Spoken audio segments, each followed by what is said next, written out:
जय श्री राम, जय श्री बालाजी महाराज।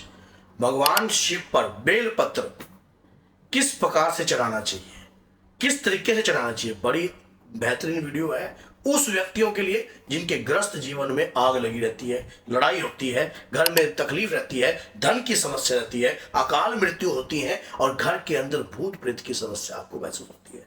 वो भक्त भगवान शिव पर बेलपत्र चढ़ाने से क्या प्राप्त हो सकता है? शायद आप इस बात को जानते नहीं है कि भगवान शिव पर अगर एक लोटा जल और बेलपत्र अर्पण कर दिया जाए तो हमारी जीवन में बहुत कुछ सुखमय हो सकता है, बहुत कुछ जिसकी हम कल्पना भी नहीं कर सकते, जिस चीजों के बारे में हम जानते नहीं है, हमें पता नहीं है और ना ही हमें इन बातों का पता कि बेलपत्र को इस प्रकार से और इस दिशा में रखने से आपके घर में ये तकलीफें बंद हो जाएंगी। सबसे पहले भगवान शिव पर बेलपत्र अर्पण करने से पहले कुछ विशेष बातों का ध्यान कर लीजिए। चंदन, सफेद चंदन के साथ बेलपत्र चढ़ाने से अलग फल प्राप्त होता है और जो लाल चंदन के साथ चढ़ाने से अलग फल प्राप्त होता है, अक्षत के साथ चढ़ाने से अलग फल प्राप्त होता है और हल्दी के साथ चढ़ाने से अलग फल प्राप्त होता है। किस प्रकार से आप भगवान शिव पर बेलपत्र को अर्पण कर सकते हो? पहले तो सबसे पहली बात, बेलपत्र को अर्पण करने के लिए दोनों पति पत्नी का होना बहुत जरूरी है। अगर आपके जीवन में तकलीफें हैं तो दोनों अगर मिलकर चढ़ाते हैं तो परिवार के ऊपर जो है भगवान शिव और माता गौरी की कृपा प्राप्त होती है और कष्ट आपके घर से छू मंत्र हो जाता है। सावन में समस्त शक्तियां प्रसन्न होती हैं। भगवान शिव पर बेलपत्र और जल, एक लोटा जल, तांबे के लोटे में एक लोटा जल अर्पण करते हो तो आपकी लाइफ बदल सकती है। अब ग्रस्त जीवन में तकलीफें आई हुई हैं, बहुत समस्या है ग्रस्त जीवन के अंदर, आपको क्या करना है? थोड़ा सा हल्दी और साथ में एक बेलपत्र। बेलपत्र अर्पण करने से पहले बेलपत्र को बीच से पकड़ा जाता है, चिकना भाग जो है भगवान शिव पर जो है अर्पण किया जाता है, उसके ऊपर हल्दी लगाई जाती है और उसके बाद जो है पहले जल चढ़ाया जाता है, फिर उसके बाद बेलपत्र, उसके बाद फिर हल्दी। मंत्र, पंचाक्षर मंत्र का जाप कर सकते हो, श्री शिवाय नमस्तुभ्यम, इस मंत्र का भी जाप कर सकते हो, इससे लाभ होगा आपको। श्री शिवाय नमस्तुभ्यम मंत्र से आपके घर में लक्ष्मी का भाव रहेगा, कृपा रहेगी। और एक सबसे बड़ी बात, जो हनुमान जी के भक्त हैं, जो राम जी के भक्त हैं और चाहते हैं भगवान शिव को प्रसन्न करना, बेल पत्थर पर चंदन, सफेद चंदन से अगर जय श्री राम लिखकर अर्पण करते हैं तो भगवान शिव आपसे 101% प्रसन्न होते हैं, मात्र बेल पत्र चढ़ाने से। भगवान शिव ने शिव पुराण में स्वयं इस बात का उल्लेखन है कि जो व्यक्ति किसी भी समस्याओं से उलझा गया हो, ग्रस्त जीवन में परेशानियों में उलझ रहा हो, प्रेत व्याधा से उलझा गया हो या कोई भूत प्रेत से उलझा गया हो, वो अगर एक लोटा जल और बेल पत्र अर्पण कर देता है तो उसकी लाइफ में बहुत बड़ा बदलाव हो सकते हैं। आप अगर जो कोई कुंवारी कन्या है, अगर आप अक्षत से आप जो है इस प्रकार से बेलपत्र अर्पण करते हो और हल्दी और अक्षत के साथ, तो आपका विवाह शीघ्रता से होने लग जाता है, अच्छा वर आपको प्राप्त होता है। यही पुरुषों के लिए है, किसी के विवाह के अंदर दिक्कत आती है तो ये भी पुरुषों के लिए है। लेकिन बेलपत्र की दिशा किस तरफ होनी चाहिए, ये भी सबसे बड़ी बात होती है। दिशा पूरब की तरफ होनी चाहिए, ईशान कोण की तरफ होनी चाहिए। ईशान कोण कौन सा होता है?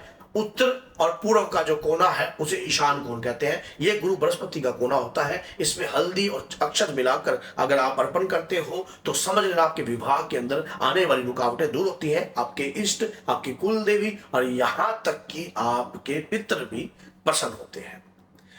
अगर बेलपत्र आपकी पत्नी के साथ संधि विच्छेद रहता है, लड़ाई झगड़ा रहता है, किसी प्रकार की दिक्कत रहती है, पत्नी के साथ जो है इसी प्रकार की सामग्री के साथ आप जो है नृतज्ञ कोण की तरफ, मान लीजिए नृतज्ञ कोण दक्षिण और पूर्व का कोने की तरफ अगर पत्ते की चोंच होती है और उस तरफ रखकर आप अर्पण करते हो, वो तो आपके ग्रस्त जीवन में जितने भी दुख, जितनी भी दिक्कतें, समस्या है वो स्तंभित होने लग जाएगी। अगर घर में एक्सीडेंट, चोट, लड़ाई झगड़े होते हैं तो आपको एक मसूर की दाल होती है लाल रंग की, टुकड़े वाली लेनी है। मसूर की दाल के साथ और अक्षत के साथ दक्षिण दिशा की तरफ जो है बेलपत्र का मुख कर कर आप अर्पण करते हो तो समझ लेना भगवान शिव आपसे शीघ्र प्रसन्न होंगे और घर में अकाल मृत्यु नहीं होगी। घर के लोग दारू पीते हैं, जुआ, रंडीबाजी, गलत प्रकार का कार्य, गलत प्रकार का सेवन कर रहे हैं, कुछ भी कर रहे हैं, तो आपको नृतज्ञ कोण दक्षिण और पश्चिम की दिशा को नृतज्ञ कोण कहा जाता है। तो इस प्रकार से आप अगर अर्पण करते हो तो समस्या नहीं रहती है, दिक्कतें आपके घर में नहीं रहती है। अगर भगवान शिव आपको लगता है कि आपके ऊपर शनि की नवग्रहों में से किसी भी ग्रह की कोई क्रूर दृष्टि है, तो पश्चिम दिशा की तरफ आपको जो है बेलपत्र अर्पण करना चाहिए, मैसूर की दाल रखकर और काले तिल रखकर। तो आपके ऊपर जो भी नवग्रहों की दिक्कत होगी, समस्या आएगी, वो सब जो है दूर होने लग जाएगी। इसी प्रकार से आपके घर के अंदर जो है, अगर आपको वाया कोण जो कि चंद्रमा का होता है, चंचल सुहाग का होता है, आपको पंचामृत के साथ अगर आप बेल पत्र अर्पण करते हो और हल थोड़े से चावल अक्षत अर्पण करते हो, तो आपके मन में स्थिरता रहती है। बिजनेस हो, व्यापार हो, या मन में स्थिरता नहीं रहती, बच्चे को मन पढ़ाई में नहीं लगता, तो मन में स्थिरता नहीं लग जाएगी, बच्चों का मन भी पढ़ाई में लगने लग जाएगा। अगर आपको बोलने में हिचकिचाहट होती है, व्यापार में आपको दिक्कत हो रही है, समस्या हो रही है, व्यापार में घाटा ही हो रहा है, तो आपको उत्तर दिशा की तरफ जो है आपको हमेशा बेलपत्र जो है अर्पण करना चाहिए। जिससे क्या होता है कि आपके घर के अंदर जो है धन का आगमन रहता है और व्यापार आपका जो है अच्छे तरीके से चलता है। बेलपत्र कटा फटा नहीं होना चाहिए, चिकना भाग जो है शिवलिंग पर होना चाहिए, खुदरा भाग ऊपर की तरफ होना चाहिए। यह हमेशा याद रख लेना कि चिकना भाग नीचे की तरफ और जो खुदरा भाग ऊपर की तरफ। ये भगवान शिव पर अर्पण करने से, एक बेलपत्र चढ़ाने से पूरी की पूरी कृपा प्राप्त होती है आपको। अकेली शिव की कृपा नहीं प्राप्त होती, साथ में वो भूतेश्वर है, और आपको पता है नंदी भगवान, यहां तक कि माता गौरी की कृपा भी आपको प्राप्त होती है। जो चाहे मां काली का भक्त हो, चाहे किसी भी देवी देवता का भक्त हो, लेकिन अगर शिव पर बेलपत्र और जल अर्पण करता है, मैंने आपको सभी शक्तियों के बारे में बता दिया कि किस किस दिशाओं से किस किस तरीके का आपको कृपा प्राप्त हो सकती है मात्र एक बेलपत्र अर्पण करने से। दिशा उस तरफ हो, तरीका मैंने सारा आपको बताया है। और अगर आपको आकाश और पाताल से गड़बड़ लगती है कि आपके नीचे के घर में वास्तु का दोष आपको लगता है कि आपके घर में जो है वास्तु का दोष है, तो बेल पत्र के ऊपर शहद अर्पण करके अगर आप जल अर्पण करते हो, तो आपको एक बात बता दूं कि किसी भी प्रकार का समस्त वास्तु दोष आपका जो है खंड हो जाता है।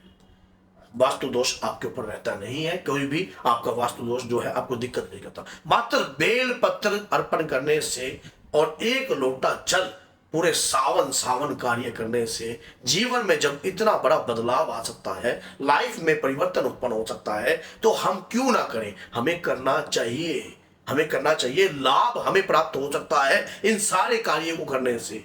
भगवान शिव प्रसन्न हो जाते हैं तो जीवन सुखमय हो जाता है, विवाह पति पत्नी की लड़ाई झगड़े, शिव पर जल अर्पण करिए, एक लोटा। आप इस प्रकार से दारू पीने वाले की दिशा मैंने बता दी, उस तरीके से कीजिए, आपको लाभ है। करके देखिए ना, इस सावन करके देखिए, देखो लाभ। जब वीडियो आपके हाथ लगे तभी से शुरू कर दीजिए और भेज दीजिए उस शिव के भक्त के पास जो सच्चे मन से शिव को मनाना चाहते हैं, हनुमान जी को मनाना चाहते हैं, राम जी को मनाना चाहते हैं, माँ गौरी को मनाना चाहते हैं। आपकी इच्छा पूर्ण होगी। जो भी मनोकामना कर आप इस वीडियो को शेयर करोगे, वो मनोकामना आपकी शीघ्रता से पूरी होगी। तो बोलिए जय श्री राम, जय माता दी।